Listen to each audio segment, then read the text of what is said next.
Olá, olá! Saudações! Sejam bem-vindos para mais uma edição do Boa Tarde Produtor aqui na sua Rio Verde FM 100,9, a Rádio do Agro. Hoje é sexta-feira, como você bem sabe. Na sexta-feira a gente reproduz para vocês os highlights, os melhores momentos dos convidados e assuntos que passaram aqui pela nossa bancada durante esta semana. Então vamos acompanhar juntos como foi essa semana aí, quais assuntos passaram por aqui. E você que acompanha o Boa Tarde Produtor já sabe, né? Eu, Hugo Ataíde, não venho sozinho, venho na companhia aqui do JP. JP tá aqui do meu lado esquerdo, é ele quem viabiliza para você a transmissão desse conteúdo, dessa informação, desse conhecimento na frequência local, no seu rádio 100.9, Rio Verde FM, a Rádio do Agro. Inclusive, obrigado pela sua audiência. Também estamos transmitindo de forma simultânea através da internet, tá? De duas formas. Através do aplicativo Rio Verde FM, que você baixa e instala no seu celular e assim consegue acompanhar a gente de qualquer lugar do Brasil e do mundo com conexão com a internet. Agora, se você quer, além de nos ouvir, nos ver também, o seu lugar é lá no nosso canal no YouTube. Então clica no YouTube aí, digita na barra de busca Rio Verde FM, não tem erro, o primeiro resultado já vai ser o nosso canal. Então clica em cima, verifica se você está inscrito no nosso canal e é muito importante que você inscreva-se no nosso canal, tá? Inscreva-se e ative o sininho para não perder nenhuma novidade, nenhuma notificação dos conteúdos que nós publicamos aqui na Rio Verde FM, sobretudo no programa Boa Tarde Produtor. É através desta transmissão simultânea ao rádio que você pode interagir conosco, deixando o seu comentário, a sua crítica, o seu elogio, a sua sugestão de pauta, de convidado, de assunto aqui para o Boa Tarde Produtor. O nosso WhatsApp também já está liberado, 649-9949-1009, 649-9949-1009. Esse é o contato para que você possa enviar suas mensagens e também interagir conosco. Agora, vai lá no Instagram rapidinho, digita @rioverde.fm. Esse é o nosso canal, a nossa página, onde você pode ter informações quentes, dinâmicas na palma da tua mão. Lá é onde nós publicamos os highlights, os cortes dos melhores momentos também dos convidados e assuntos que passam aqui pela nossa bancada nas redes sociais, tá bom? Então, @rioverde.fm, esse é o lugar para você seguir e ter como página favorita. Aproveita que vai estar no Instagram, siga também os apresentadores aqui do Boa Tarde Produtor, @Hugo Ataíde CFP, assim como @Dias Dares. Ela que eu quero dar uma saudação muito especial. Seja bem-vinda, Dares, a mais uma edição do Boa Tarde Produtor nessa sexta-feira. Sextamos, Hugo Ataíde. Boa tarde para você, boa tarde, João Pedro, e boa tarde muito especial para nossa audiência extremamente qualificada. Muito obrigada a você que nos acompanha na frequência 100.9, que nos acompanha também através do aplicativo, e para você que está no YouTube, nos vendo e nos ouvindo com som e imagem de altíssima qualidade. Saiba que você é fundamental, é muito importante para nós. Nosso telefone de contato é o 649-9949-1009. E já vamos começar o resumo desta semana. Hugo Ataíde?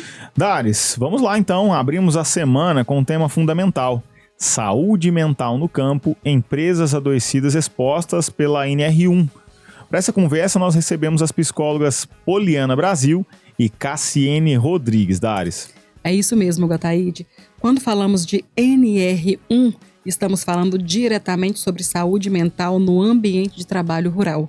Vamos acompanhar um pedacinho desse bate-papo especial de segunda-feira. O que vocês encontram no meio do caminho, conversando aí com os empresários rurais, com os líderes dentro das empresas rurais aí, as principais dúvidas sobre NR1, até mesmo dúvidas dos próprios colaboradores? O que vocês, quais são as principais dúvidas que vocês encontram aí no meio do caminho? O primeiro que é gritante é eles falar assim: nossa, vai ter terapia dentro da empresa? É terapia que a gente vai fazer, né, Cassiene? Então, a primeira dor deles, no sentido assim, nossa, vou ter que falar com a psicóloga, como é que vai funcionar isso dentro do dia a dia? Então, o primeiro dele, que eles sempre falam para nós, é entender se é um processo de terapia individual.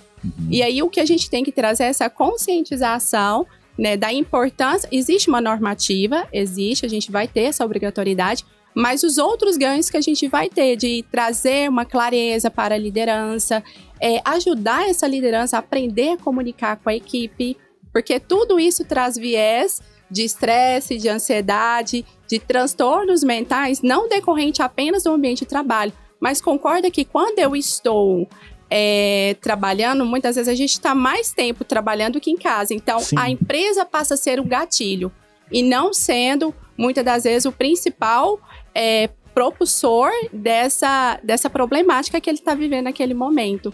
Então, eu vejo que um dos grandes dúvidas é em relação a virar um momento, nossa, agora minha empresa vai virar um centro terapêutico de atendimento psicológico. Não, não é. São ganhos e um equilíbrio também para a empresa na questão de produtividade, na questão de diminuição de retrabalho, de qualidade de vida do colaborador e do empresário, porque se o empresário tem menos conflito para ele gerenciar, concorda que emocionalmente ele vai estar melhor para tomar decisão? Sim, certamente. Então, isso são os pontos bem gritantes que a gente tem percebido, né? Nos mapeamentos que eu tenho feito, a primeira pergunta que eu escuto dos empresários: ah, mas você vai ouvir meus funcionários e eles vão ficar reclamando, então agora eu vou ser, penalizado por conta da reclamação deles? O empresário tem muito esse medo do que o funcionário vai falar a respeito da empresa. É verdade. E na verdade não é isso, porque quando eu falo lá sobre o risco invisível, a gente tem que sim ouvir o colaborador. Só que não é a reclamação, né? Não é só a fala desse colaborador. A gente ali avalia todo o ambiente de trabalho, as condições de trabalho, as relações nele inseridas. E ali a gente não vai propor uma ação, como a Poli falou, de tratamento psicológico, né? É um trabalho de uma equipe multidisciplinar. Muitas vezes o que está adoecendo a empresa, que está trazendo algum tipo de transtorno ali nessa questão mental, às vezes, por exemplo, é um risco ergonômico. Às vezes o colaborador não tem uma cadeira apropriada para sentar, às vezes ele trabalha no sol o dia inteiro, não tem um protetor solar. E várias outras coisas que pode estar interferindo na sua capacidade mental. Então, a gente avalia o ambiente como um todo, tá? Eu vejo que, como ela falou, a NR1 é uma oportunidade de crescimento, de lucratividade, porque tem muitas coisas ali que tanto o empresário como o produtor rural não está ali na linha de frente vendo o que está acontecendo. E o nosso trabalho nesse mapeamento é estar ali com esse colaborador, entendendo o dia a dia dele. Não é só a fala dele, embora essa fala seja importante, mas tem todos os outros fatores que são avaliados também. E o colaborador já vê diferente. Ele pensa, agora eu vou ter uma psicóloga aqui na empresa e eu vou fazer terapia com ela. E não é isso, o nosso trabalho não é ali, né, propor a terapia. Lógico que dependendo de algumas ações, em algumas empresas, talvez seja um dos pontos de ações propor a questão do tratamento psicoterapêutico. Uma das soluções. Uma das soluções, mas depende. Cada empresa é uma empresa. As empresas que eu tenho avaliado, até agora eu não identifiquei nenhuma que precisa de tratamento psicológico. Mas são mais ações voltadas para o RH, mas voltadas para a liderança, que faz toda a diferença ali no dia a dia da empresa. Pode falar, Paulinha, você quer comentar? Sim, eu queria complementar que a gente tem que lembrar que quando a gente fala de empresas, vamos falar do produtor rural. A gente ainda tem uma outra ponte que acontece de maneira muito invisível, mas impacta diretamente no dia a dia do colaborador, que é a interação social que existe pós-trabalho. Porque acaba que o colaborador, muitas vezes, ele mora no alojamento ou tem casas com a família toda lá. Então, olha o impacto e a complexidade do tema de relações humanas, saúde mental dentro desse ambiente. Porque não é só decorrência do trabalho. Eu trabalhar fora do meu...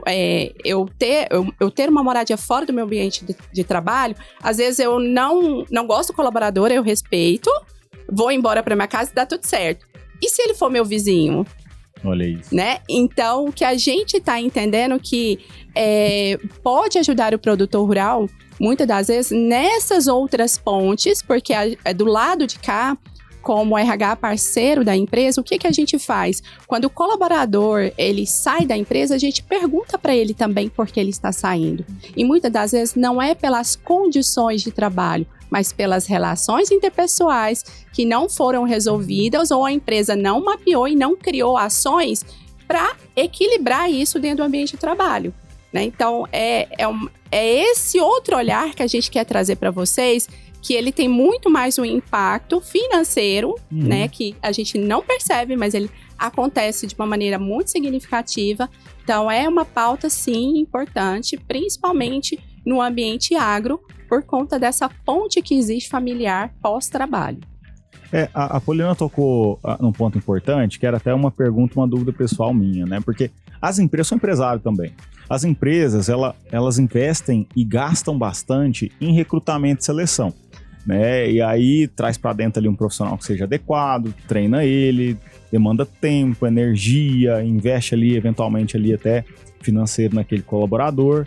E às vezes não é questão da condição de trabalho, é salário, dos benefícios que ele recebe, da jornada em si, mas o que acontece paralelamente ao trabalho dele. Aí pode ser uma relação ali com um colaborador, com um colega de trabalho, com um líder, um gestor, às vezes mal instruído ou que fez uma abordagem não tão legal. Você acha que a NR1 vai ajudar a também dar essa longevidade na carreira ali desse profissional dentro da empresa? Com certeza. Inclusive, um dos fatores que a gente avalia, né, que chama comunidade social no trabalho, que é o apoio social dos colegas, e um dos planos de ações que a gente sempre propõe, e que é muito importante, a Poli sabe muito bem disso, que é o salário emocional. Exatamente. Hoje, os funcionários, os colaboradores, né, falar essa palavra é melhor, os colaboradores, eles não estão tão preocupados com o salário financeiro, aquilo que ele recebe no final do mês, mas o quanto ele se sente pertencente ao ambiente de trabalho dele. Então, hoje as pessoas, aumentou muito essa questão da rotatividade, porque se eu estou no lugar que eu não me sinto bem, eu simplesmente peço conta e vou para outro ambiente. Sim. Porque ele quer se sentir bem naquele local de trabalho. Igual o Poli falou, no agro é muito difícil, porque ele está o tempo todo atrelado família e trabalho, não tem esse desvínculo, né? E no seu caso, por exemplo, nas empresas que eu tenho atendido, é uma grande preocupação. Porque às vezes ele gasta muito dinheiro com essa parte de recrutamento e seleção para trazer o melhor talento para a empresa dele, só que a empresa dele está adoecida. Então, óbvio que esse colaborador não vai ficar ali. Ele vai entrar, vai passar ali seu período de 3 meses, não quero ficar, vou sair. E às vezes o empregador, ele não entende o porquê que ele não está retendo o talento. Então, o mapeamento veio exatamente para isso. A gente vai mostrar a causa, que é a ferida, a gente vai mexer nela. E vai falar para você o que você precisa fazer para que seus talentos fiquem. E trazendo só mais uma observação em relação a quantas empresas investem em recrutamento e seleção, e é exatamente essa tecla diferente que eu estou caminhando junto com as empresas. Em qual sentido? A gente precisa entender e falar sobre cultura. Cultura organizacional. O que a minha empresa aceita, tolera e não aceita? Se eu, como empresário, não tenho clareza do que eu permito e do que eu não permito, como as pessoas vão se comportar nesse ambiente? Porque eu posso trazer o melhor talento para a organização. Se a organização não está preparada para lidar com um bom talento, o talento bom, ele vai embora e ele nem fala o porquê. Ele vai silenciado.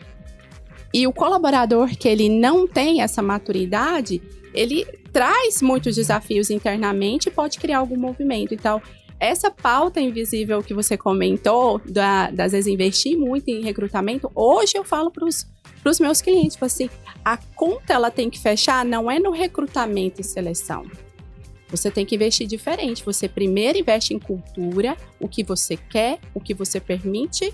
Quais são as regras que essa fazenda tem? Como que essa fazenda nasceu? Será que os donos já tiveram algum momento de contar para os colaboradores como foi ter aquela fazenda? Porque isso gera pertencimento. Isso faz com que o colaborador, quando o gerente fala assim, olha, vamos reduzir o desperdício do diesel. Se ele entende os valores da empresa, valores comportamentais, como essa história começou, ele vai respeitar. Quando ele descobrir que a história daquele produtor rural, ele não tinha nada.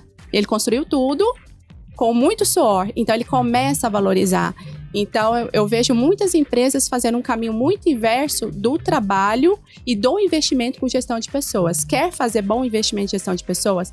Comece de dentro para fora. Não é trazendo gente boa que você vai ter uma empresa boa. É você olhando para o que você tem de bom para você atrair gente boa. Então, o caminho é inverso. Poliana, Cassiene, muito obrigada pela participação de vocês no Boa Tarde, Produtor, e até uma próxima vez. Dares, agora vamos ao comentário do dia com o consultor de mercado, Enio Fernandes. Caríssimas, uma das perguntas mais importantes agora, no atual momento do agro, é sobre as cotações do milho. Se você é produtor rural, se você é um pecuarista, granjeiro, se você atua no agro, se você tem uma revenda, se o seu cliente é agro, você quer saber como vão os preços do milho. Por quê? Para os senhores e as senhoras estarem preparados para a entrada de capital na mão desses produtores. Se eles vão conseguir pagar seus débitos, se você vai conseguir vender mais para esses produtores. O milho é extremamente importante nesse momento na vida do produtor rural, na vida financeira do produtor rural. Pois bem, o que vai acontecer? Senhoras e senhores, nós vamos depender das exportações. Só para colocarmos todos na mesma página, as exportações de milho são contabilizadas de fevereiro de um ano a janeiro do outro.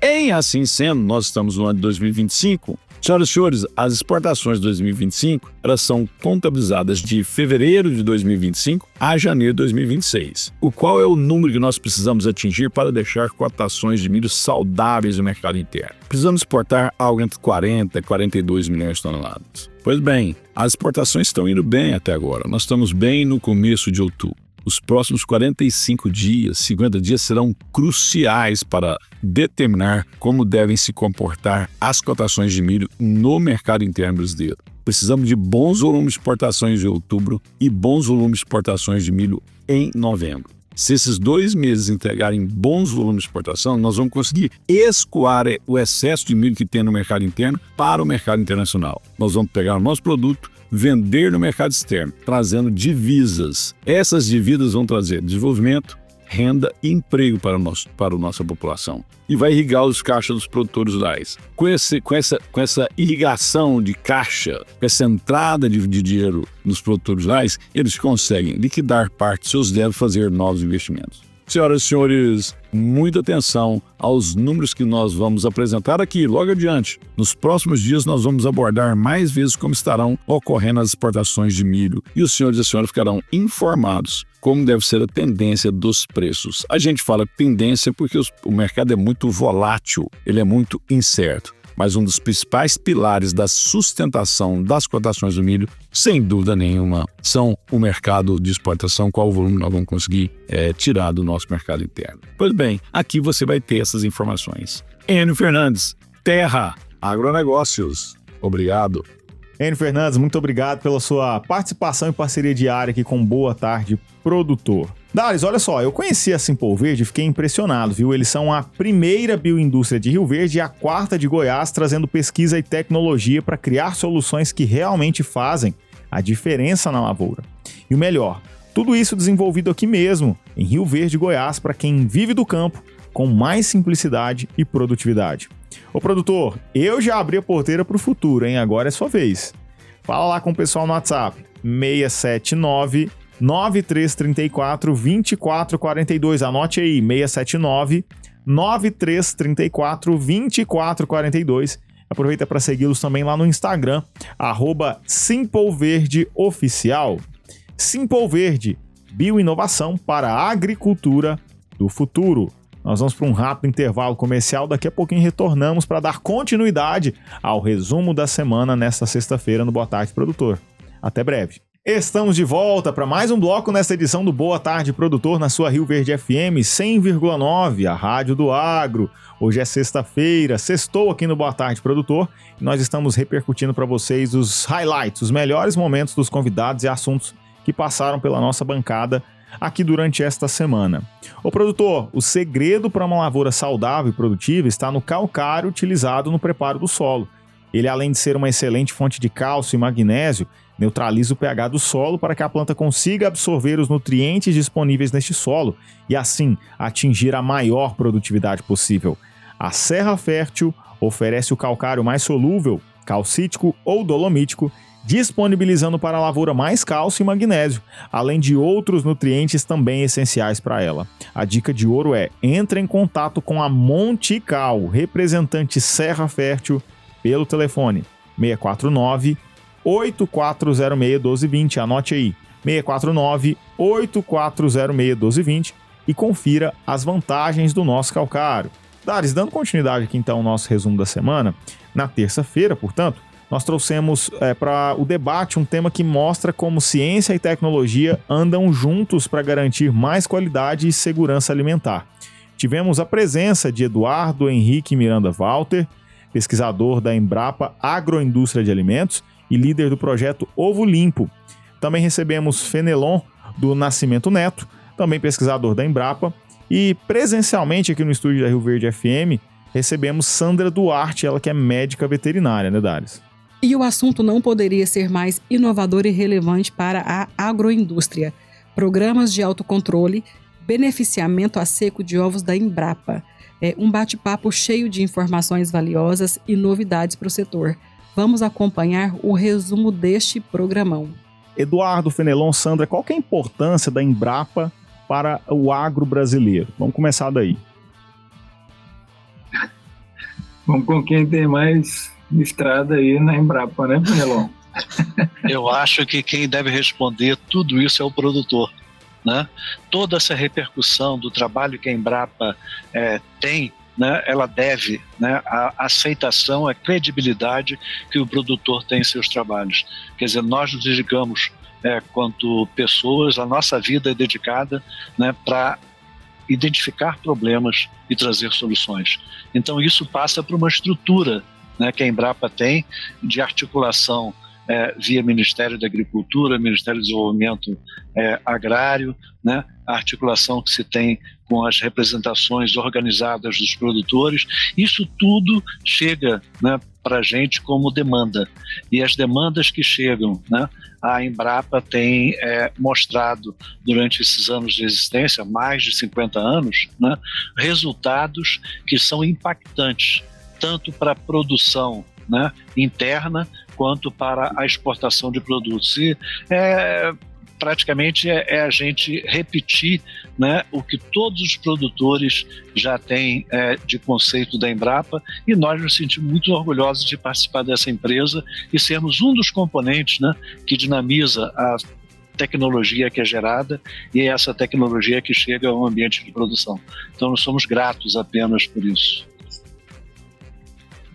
É incrível, né, a credibilidade que a Embrapa tem, porque sempre que tem algum artigo publicado, alguma pesquisa que sai ali o resultado, né, que é promovida pela Embrapa, todo mundo, todo produtor, ou até mesmo toda a cadeia produtiva para analisar e ver isso, né? E isso foi conquistado ao longo de anos, né, Eduardo? Olha, são anos mesmo, né? E eu tô com 14 anos de Embrapa, né? E essa história toda, né, ela é movida realmente por conhecimento, por amor, né, por vestir essa camisa, né. Eu gostei na apresentação do programa aí que vocês colocaram, né, a oportunidade de transformar cuidados, né, em resultados, em tecnologia, né. E isso a gente vive no dia a dia mesmo da Embrapa, né? A gente até se reconhece como embrapiano, né? Esse orgulho de ser brasileiro, né? E de trabalhar para a agricultura, né? Então é realmente uma honra estar com esse projeto Ovo Limpo, né? Na estrada aí há 11 anos, com o pé no chão, como o Fenelon fala muitas vezes, né? Uma coisa é fazer pesquisa, né? Tá na bancada, o que é da maior importância, né? E outra é buscar realmente estar com o produtor, né? Porque é ele que efetivamente valida, né? E o que é bom, né? O que traz resultado vira esse ciclo aí virtuoso, Embrapa, produtor, ministério, né, órgãos de extensão, e a base do ensino, é um ciclo virtuoso, né, e é muito bom tá falando sobre isso hoje. Vamos que vamos. Então vamos entrar de fato aqui nos detalhes sobre o projeto Ovo Limpo. Eduardo, Fenelon, quero ouvir primeiro de vocês, a gente já vai ouvir a Sandra logo em seguida. O que é esse projeto Ovo Limpo e qual que é o seu principal objetivo? Olha, o principal objetivo do projeto Ovo Limpo é valorizar os ovos da agricultura familiar, do pequeno produtor, né? E uma forma de valorização é o acesso ao mercado, essa inclusão ao mercado, que passa por toda uma cadeia de valor, né? O Fenelon é especialista em falar nisso, né? E essa inclusão, né, com uma valorização especialmente das produtoras, sabe? Então, é um pouco disso e muito mais que a gente está falando, já que é um projeto de cadeia, né? A gente atua especialmente, tem atuado muito, né, e veio esse livro sobre os programas de autocontrole com beneficiamento a seco, né, para a agroindústria, que é o elo fundamental para o registro, né, ou seja, o acesso aos mercados que pagam mais pelo ovo, né? Então, essa é a nossa pegada. É rastreabilidade, é qualidade, é um ovo com identificação local desse pequeno produtor, de cada município, de cada cidade, né? Essa produção rica de ovos com excelência que a gente entra forte. E o que nos inspira, né, a trabalhar nesse projeto? Né? É um projeto que a gente casa essa cadeia produtiva, né, que tem um viés econômico, né, forte. A gente casa essa cadeia produtiva com a cadeia de valor. Nós, com esse projeto, nós olhamos não somente, né, a questão econômica, a questão da produtividade, né, a gente também olha para a questão social, né, a gente olha para a questão ambiental. Ele tem o seu viés ambiental quando ele trabalha, né, o processamento a seco, né? E ele tem a sua visão, o seu viés social quando ele trabalha com a estrutura, né? A gente tem aí a Sandra e outras mulheres puxaram, né, essa questão do ovo, da subsistência, para o ovo que vai entrar na comercialização. Então, o viés desse projeto, ele vai trabalhar, e ele trabalha no sentido de beneficiar, né, a estrutura social, né? As mulheres, as filhas que estão sendo colocadas dentro desse sistema de produção, né, para a produção dentro da propriedade, para a produção local, para a valorização, né, do produto, né, do ovo caipira, do ovo que vem do ambiente mais artesanal, né, e partindo para uma coisa que a gente chama, né, de respeito, né, ao meio ambiente, né, de respeito ao envolvimento de pessoas, os recursos humanos envolvidos, né, e de respeito à legislação. Então, nós estamos atendendo com esse projeto aquilo, né, que se necessita para se viabilizar uma produção, né, digna, né, onde se envolvem as pessoas, onde se envolvem as regulamentações, né, e onde se envolve o ambiente que recebe o impacto positivo que a gente destina e que direciona o projeto. Perfeito. E até agora eu quero ouvir da Sandra. Sandra, como é que nasceu essa parceria entre a Fazenda do Ovo e a Embrapa? Diz pra gente. Então, Hugo, eu falo que é um presente de Deus, esse projeto para mim. Eu sempre falo isso pro Eduardo, quando a gente se encontra, eu já falei isso aqui algumas vezes. Uhum.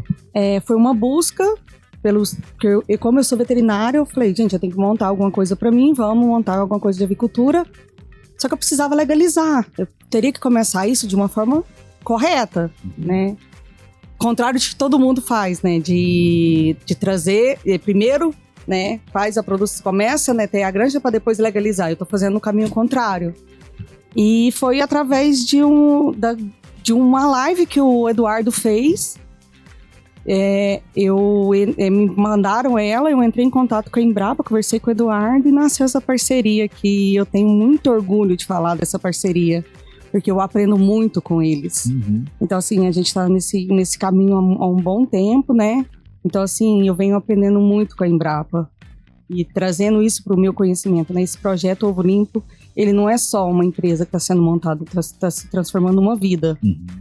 Então, assim, eu acho muito importante isso. Então, assim, pra mim, isso é um presente mesmo de Deus. Eu acho interessante você comentar sobre a forma como começou, né? Porque a maioria das pessoas, de fato, né, quando vai fazer um projeto, vai começar empreendendo, fala, vou fazer pra ver se vai dar certo. Aí conforme a coisa vai evoluindo, vai crescendo, é que ela vai se adequando.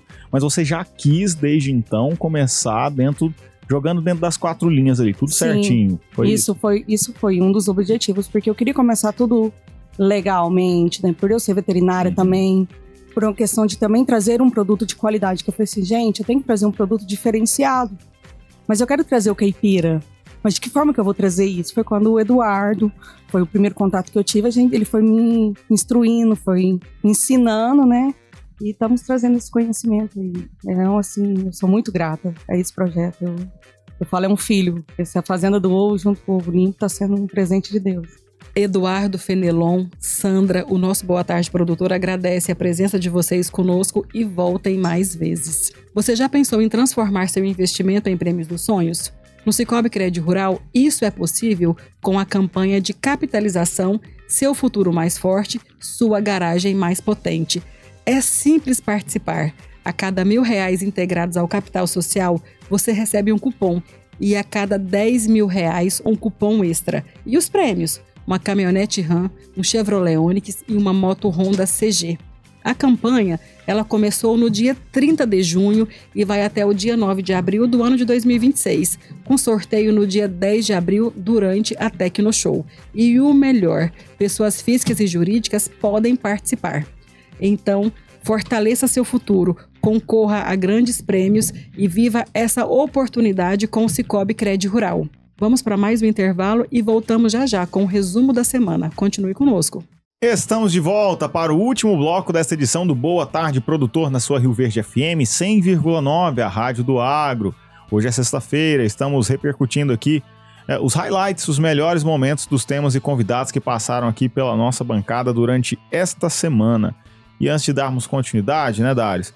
Vamos ouvir o que o Fernando Cabral tem a nos dizer sobre o tempo, né? Exatamente, Hugo, tá aí dia 3 de outubro. Vamos ver o que tem aí para o final de semana. Doutor Fernando Cabral, por favor, seja muito bem-vindo.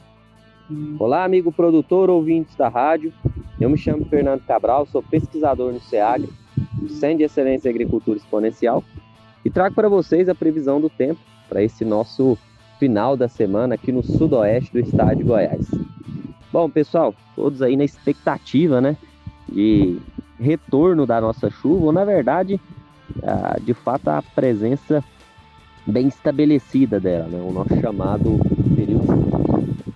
Isso só deve acontecer a partir da segunda quinzena do mês de outubro, tá? Antes disso, não é que não vá ocorrer chuvas, né, como já é o caso desse final de semana, mas as previsões são sempre em probabilidades às vezes não tão altas, né? Com chuvas fracas, com chuvas isoladas, né? E acaba sendo aí acumulados pouco ou insuficientes para a gente tenha uma semeadura segura aqui na nossa região, tá? Para esse final de semana, então, o cenário não é muito diferente, né? A gente continua aí, de modo geral, com um tempo estável na nossa região.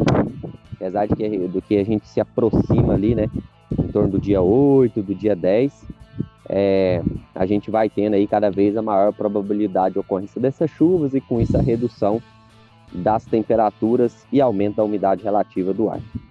Então, nesse final de semana, a gente pode observar algumas pequenas mudanças, momentos de maior nebulosidade, né, e podendo haver aí a pequena ocorrência de algumas pancadas de chuva, chuvas fracas e isoladas na nossa região, tá bom? Mas ainda, de um modo geral, né, vai ter que aguardar, esperar ainda elas se firmarem, ficarem mais presentes, para que de fato a gente inicie aí, de uma forma mais concreta, uma excelente safra.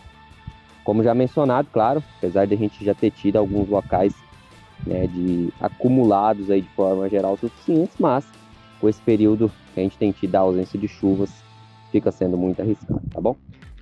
E mantém-se aí, né, a alta, o risco, né, da ocorrência de incêndio. Ainda estamos com grandes condições favoráveis para isso. Tem ocorrido aí incêndios nos últimos dias, então a gente continua alerta para essa situação e abrigado aí aérea, terrestre, né? Parceria aí entre municípios, e o município de Rio Verde também fica aí, continua alerta e continuam trabalhando para essa situação, tá bom? Então, um grande abraço a todos e até mais. Dr. Fernando Cabral, ele é pesquisador no Centro de Excelência de Agricultura Exponencial, participa conosco 3 vezes por semana e nós te aguardamos aqui no Boa Tarde Produtor, segunda-feira. Muito obrigada e excelente final de semana. Darcy, dando continuidade aqui então ao nosso resumo da semana, portanto, na quarta-feira nós recebemos como convidado Charles Lewis Peters, ele que é segundo vice-presidente da ProSoja Goiás. O tema em destaque foi Safra 2025-26, desafios, oportunidades e perspectivas para o agro em Goiás, né, Darcy? Exatamente, Hugo. E quando nós falamos sobre safra, né, nós falamos de clima, custos de produção, tecnologia e manejo. Todos fatores que impactam diretamente na qualidade e na produtividade da colheita. É também o momento de analisar mercado, logística e principalmente políticas públicas, né? Elementos que influenciam não apenas o produto, mas também a cadeia produtiva do agronegócio. Vamos acompanhar um trecho desse bate-papo.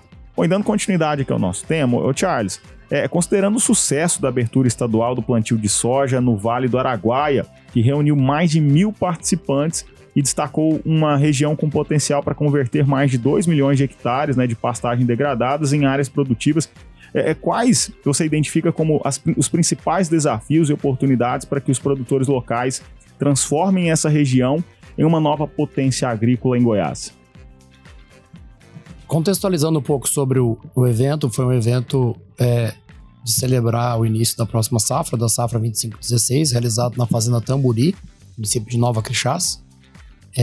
Tivemos no sábado a presença de várias entidades, vários políticos, governantes, o vice-governador do estado, Daniel Videla, muitas lideranças presentes. Foi um evento para mais de 1.000 produtores. Tivemos produtores de várias regiões, não só daquela região, como de outras regiões que vieram prestigiar o que eu costumo chamar de o Eldorado de Goiás, né? A próxima é uma região muito estratégica, né, para o crescimento da agricultura em Goiás, uma região que está se desenvolvendo e vai se desenvolver muito.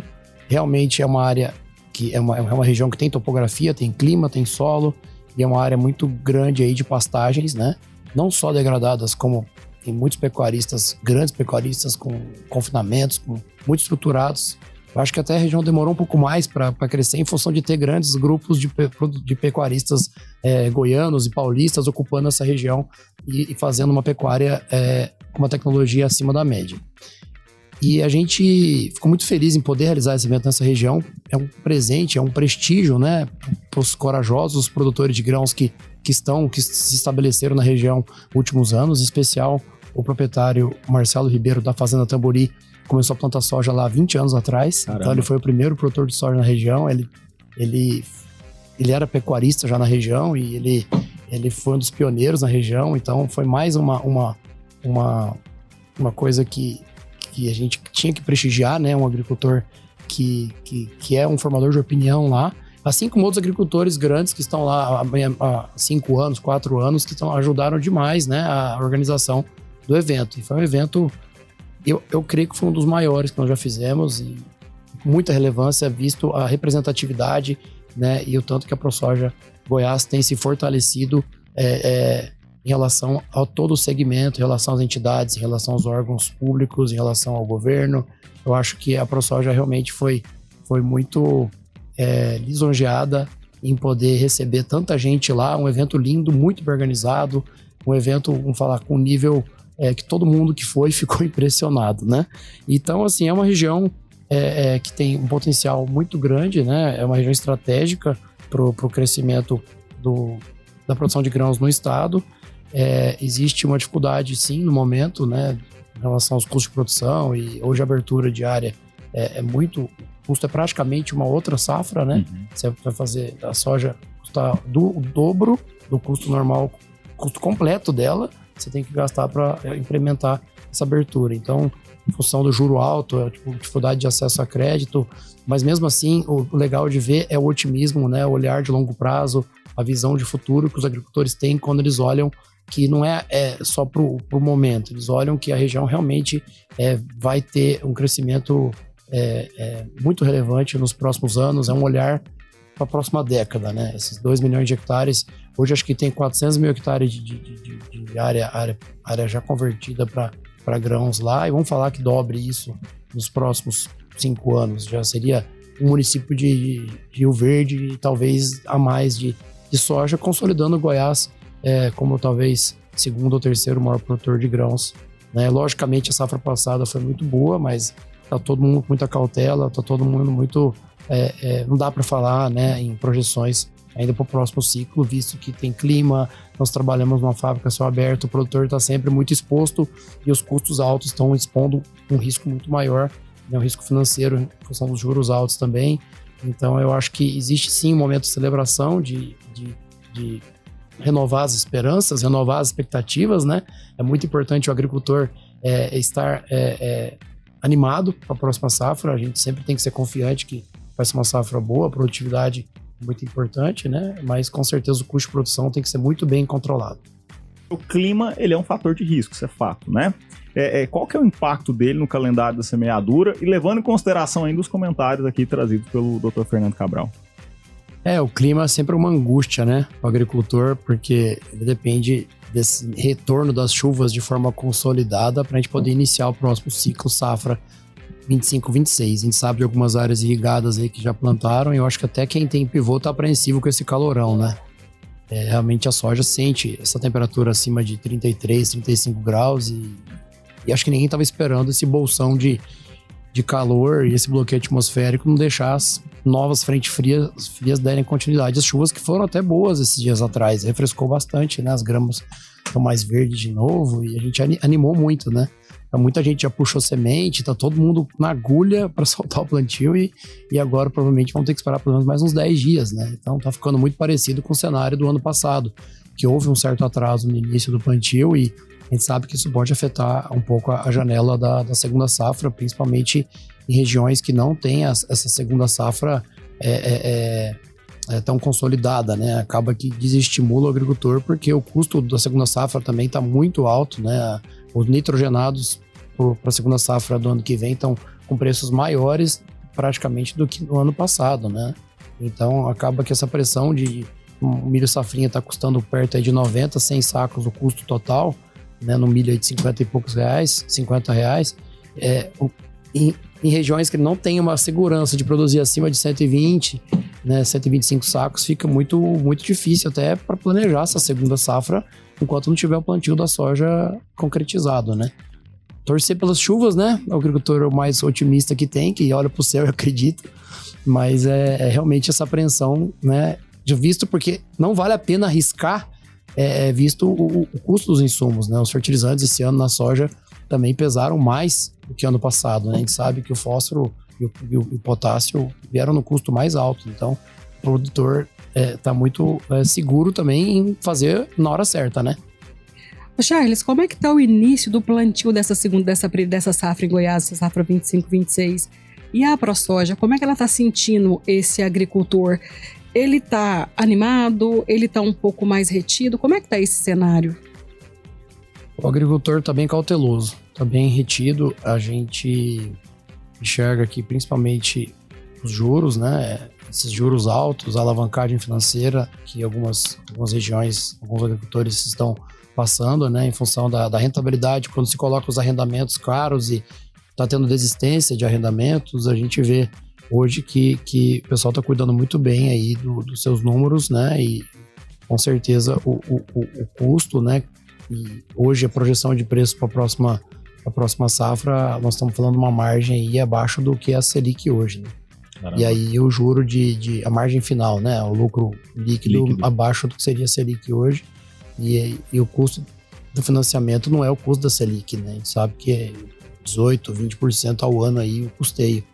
Então, quem tem área arrendada também, a rentabilidade também depende de uma produtividade muito alta, né? Então, acaba que o produtor está pressionado num custo aí de 65 sacos de soja, quando você coloca arrendamento, 67 sacos de soja. Então, hoje, você tem que produzir acima de 70 para ter alguma rentabilidade aí na última linha. O produtor está cauteloso sim, né? Com certeza a gente tem que acreditar que vai ser um ano bom, né? Mas depende de muitos fatores. Eu acho também que o agricultor está reduzindo investimento, tá? A gente esteve conversando com o pessoal das transportadoras. Esse ano não teve nem fila para puxar calcário. A gente lembra de anos anteriores aí tendo fila lá em Diara, na beira da pista dupla, nas minas de calcário ali, lá em Goianésia tendo fila, e esse ano não teve fila, né? O calcário é um termômetro que a área nova precisa de calcário. Sim. Então a gente acredita, né, a ProSoja, com os dados do IFAG, um aumento aí de no máximo 0,5%, né, em novas áreas, talvez estejam tendo até devoluções de áreas arrendadas em regiões mais frágeis, né, com solo, clima mais frágil para a pecuária, né, tá tendo devolução de arrendamentos de quem não conseguiu financiar a próxima safra, devolvendo arrendamentos, então vai ter redução de área em regiões frágeis também, né, voltando para a pecuária, já que a pecuária tem uma perspectiva um pouco melhor para o ano que vem e com certeza alguns anos de lavoura melhora muito o pasto no período de verão agora, é uma oportunidade até de você rotacionar uma parte da sua área em pecuária na área de lavoura, que foi corrigida, né? Então, com certeza, talvez esse aumento, se houver, vai ser muito inexpressivo, né? Aumento de área.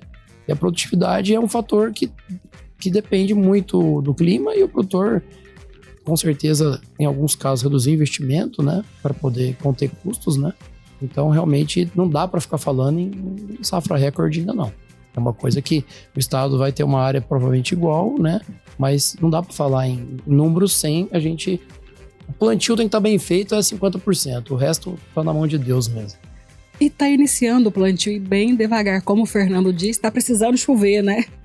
Para que comece. O plantio bem feito é metade do caminho andado, o resto é manejo, é cuidado, é capricho, né? O agricultor melhorou muito a infraestrutura de máquinas, a qualidade do plantio, o manejo. Hoje eu acho que com a base de conhecimento, né, com a base de pesquisa, você tem muito acesso, né, a novas tecnologias. Então hoje a maioria cuida muito bem, né, de suas lavouras, né, faz um manejo bem integrado, bem cuidadoso para manter a lavoura no limpo, né, e ter uma produtividade razoável. Todo mundo trabalha para isso, né? A gente trabalha para fazer o melhor, né? A gente dá o nosso melhor sempre para obter um resultado igual ou melhor que os anos anteriores, né? E com o solo bem preparado, até com capim, com pecuária, com integração lavoura-pecuária, você vai ter um ambiente até melhor, palhada, né? Um ambiente com mais resiliência para poder ter algum veranico aí que sempre pode ter, ainda no período do enchimento de grão, né? Lá em dezembro, janeiro, sempre fica esse receio que a gente tem que suportar, né? Até 15 dias de veranico também sem perder produtividade se o solo estiver bem cuidado. Charles, muito obrigada pela sua participação conosco. E o nosso Boa Tarde Produtor, ele está aberto para receber sempre, né, representantes da ProSoja Goiás. Muito obrigada. Ô produtor, deixar o patrimônio da sua fazenda desorganizado pode te custar caro, viu? Causar conflitos e trazer problemas que você nem imagina. É por isso que a Rural PJ vai muito além da contabilidade. Eles separam contas pessoais e empresariais, trazendo clareza e organização. Estruturam holdings familiares, garantindo proteção patrimonial e um planejamento eficiente para manter o patrimônio na família. Portanto, a Rural PJ realiza o planejamento de sucessões para que o legado que você construiu chegue intacto às próximas gerações, tá? Além disso, a Rural PJ legaliza sua empresa fiscalmente, o que significa mais segurança para você e menos impostos para pagar. Na Rural PJ, você não fica desamparado. A missão é organizar, proteger e preparar a sua empresa para o futuro, sem deixar nada para trás. Entre em contato agora pelo WhatsApp 649-9256-5661. Anote aí, 649-9256-5661. Aproveita para segui-los também lá no Instagram, @RuralPJ. Rural PJ, negócios planejados geram resultados esperados. Dares, e dando continuidade aqui então ao resumo da semana, ontem, né, na quinta-feira, no Boa Tarde Produtor, nós recebemos Leonardo Amaral, ele que é advogado tributarista com ampla experiência no setor do agronegócio. O tema, portanto, do nosso bate-papo foi Reforma Tributária 2025. O que o produtor precisa saber, né? Exatamente, Hugo. Falar sobre reforma tributária nunca é demais. Afinal, são mudanças que impactam diretamente o produtor e toda a cadeia produtiva do agronegócio. Vamos acompanhar o resumo desta conversa. Vamos começar esse assunto, né, Daras, falando aqui o que muda com a reforma tributária no campo, né, doutor Leonardo? Doutor Leonardo, o que é a tal reforma tributária? Ela é muito aguardada, ela é necessária? Contextualiza pra gente aqui, todos os ouvintes aqui do Boa Tarde Produtor. Isso, vamos colocar todo mundo na mesma página, legal, né? Isso aí. A primeira coisa, essa reforma tributária, ela vem sendo discutida, se fala em mudança dessas regras já há mais de 30 anos, né? E por incrível que pareça, isso realmente aconteceu no finalzinho do ano de 2023, por meio de alteração da emenda constitucional, né? E essas mudanças, ao meu ver, elas vieram justamente para simplificar o nosso sistema tributário brasileiro, tá? Para quem atua igual eu atuei há mais de 20 anos, e o empresário, o pagador de imposto, sabe muito bem que o sistema tributário brasileiro ele é um manicômio, é muito complexo.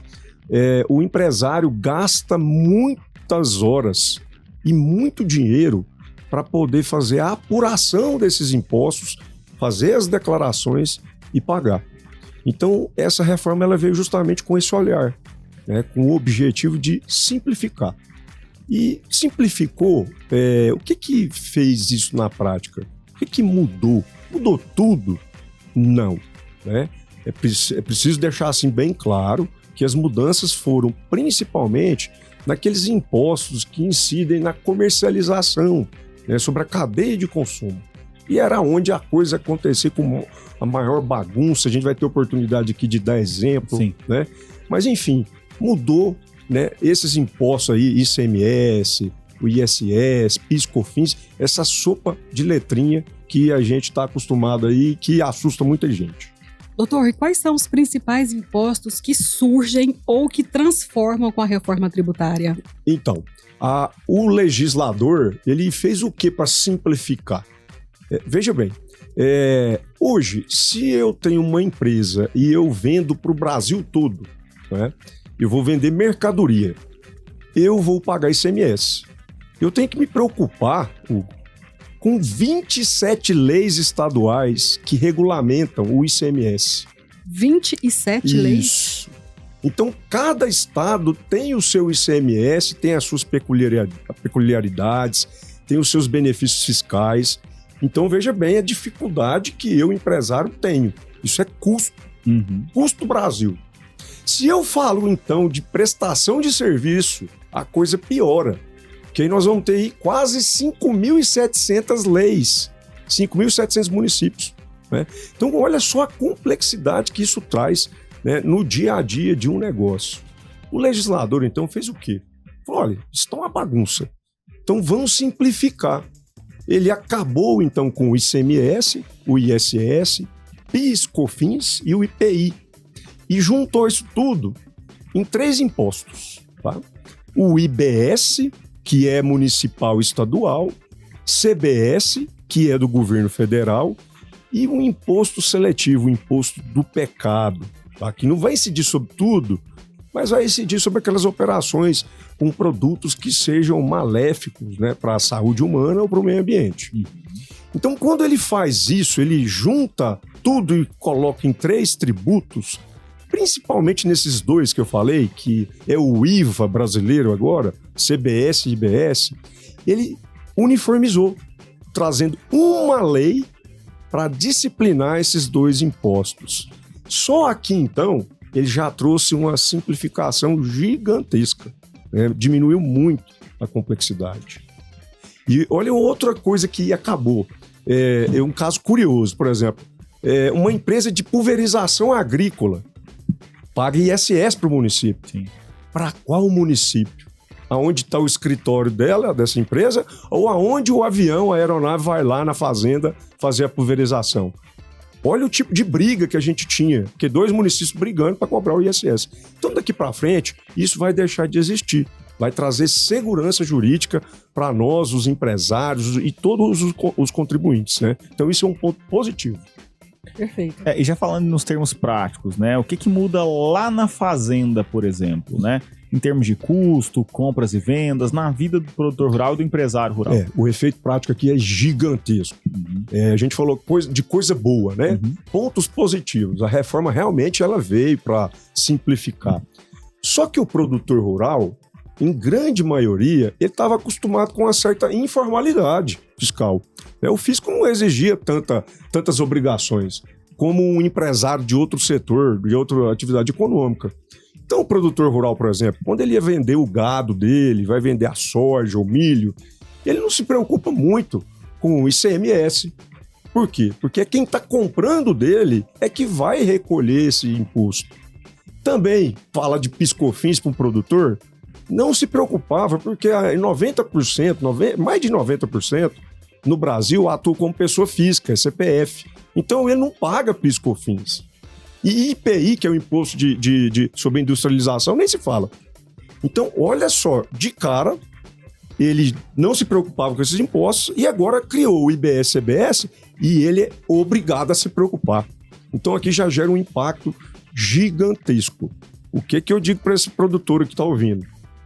Se preparem, porque vai exigir muita profissionalização na gestão dessas informações. Porque senão você vai ter um aumento de carga tributária de em torno aí de quase 11%. Cara, é um aumento substancial se não tomar as decisões corretas, né, Dares? A margem do produtor já é exprimida, agora você ainda toma um 11% aí de repasse para o governo. E é o que a gente fala sempre aqui no Boa Tarde Produtor. Hoje não existe mais produtor rural, existe empresário rural, né, doutor? Ele tem que gerir o negócio. Thales, essa frase sua, ela tem que ser colocada numa moldura e levada para todos os eventos. Isso precisa ser repetido. A mentalidade hoje do produtor precisa mudar. Eu tenho acompanhado isso ao longo dos meus 20 anos, tá? Muitos produtores ainda acreditam na ineficiência da Receita Federal, né? Tem aquele ditado assim, mas eu sempre fiz assim, meu vizinho nunca foi pego, né? Então hoje a mentalidade é outra, é de empresário, é de profissionalização na gestão dessas informações. Porque no final das contas, se pagar mais imposto, vai mexer no bolso, na rentabilidade. E como você disse, Hugo, hoje as margens estão aí muito estreitas, né? E o que ele tem controle, o produtor? É no preço do produto dele, uma commodity? Não. Ele tem controle no custo. Então ele vai ter que melhorar e tornar mais eficiente. Isso aqui é obrigatório. Gestão. Isso aí é questão de sobrevivência. Doutor Leonardo, muito obrigada pela sua participação conosco no Boa Tarde Produtor e seja sempre muito bem-vindo. Dares, chegamos na reta final desses highlights, os melhores momentos dos temas e convidados que passaram aqui pela nossa bancada durante essa semana, né? Agora só nos resta agradecer e nos despedir, né? Exatamente, Hugo.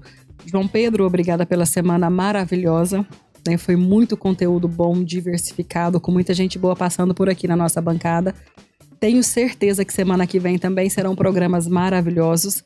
Agradecemos imensamente todos vocês que participaram conosco aqui da bancada, a você que participou de casa, a você que nos acompanhou, né? Que nos deu a honra da sua audiência. Desejo a você um excelente final de semana e que você continue conosco aqui na segunda-feira. Hugo Ataíde, até mais. Dares, obrigado pela sua parceria diária aqui no Boa Tarde Produtor. JP, obrigado pelos serviços prestados aqui, levando essa informação, esse conteúdo, esse conhecimento na frequência local aqui no rádio, 100.9 Rio Verde FM, a Rádio do Agro. Agradecer a todos os convidados que dedicaram um tempinho para estar aqui conosco também na nossa bancada, seja de forma presencial, seja de forma virtual, onde quer que esteja, em qualquer lugar do Brasil e do mundo, a gente consegue conectar e trazer conhecimento diverso aqui para vocês. E é a você, nossa audiência extremamente qualificada, que eu externo a minha mais profunda gratidão. Você que nos honra muito mais do que somente com seu tempo, nos honra com a sua credibilidade e confiança diária depositada aqui no Boa Tarde Produtor. Eu, Hugo Ataíde, fico por aqui, mas na semana que vem a gente está de volta, hein? Ótimo final de semana e até lá!